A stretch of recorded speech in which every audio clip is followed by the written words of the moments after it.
భగవంతుడు ఎందుకో మాకు పెళ్లి ఇచ్చాడు, తనకు శాతగాని తనని ఇచ్చాడు.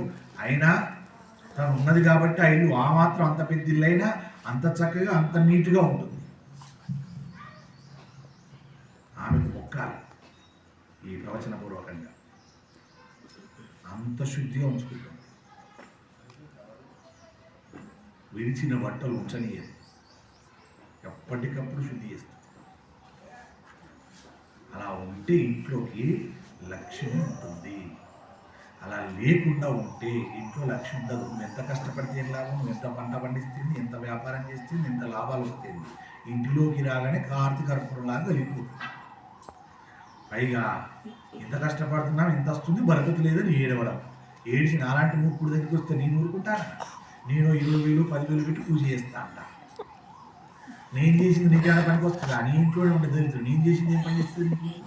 అయ్యో ఆయన దగ్గరికి పోతే ఏం పనికి రాలే, మళ్ళీ దగ్గరికి పోతే ఆయన ఊరుకుంటాడా? ఆయన ఒప్పది ఆయన ఇస్తాడు. అది కాదు ఇది కాదు, ఇంకెక్కడికి తిరిగి ఇలా ఓడిపించివి, అలా ఓడిచిపోతుంది, ఇంకెక్కడ బాగుపడుతుంది జీవితంలో.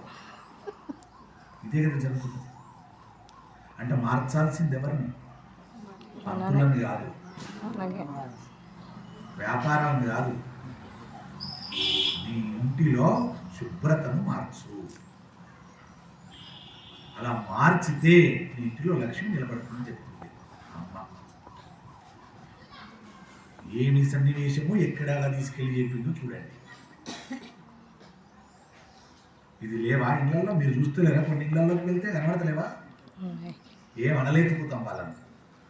మనకు తెలిసిన వాళ్ళే పిలిచారు ఇంట్లోకి, ఏమనంటే బాధపడుతుంది. అనలేక 2 నిమిషాలు కూర్చొని వెళ్ళొస్తా వదినో అక్కనో చెల్లో తమ్ముడు అన్న వెళ్తాం తప్ప ఎక్కువ సమయం ఉండలేము. ఇంటిలోకి వెళ్తే సుగంధభరితమైనటువంటి వాసన రావాలి. ఇల్లు ఎప్పుడు శుద్ధిగా ఉంచుకోవాలి.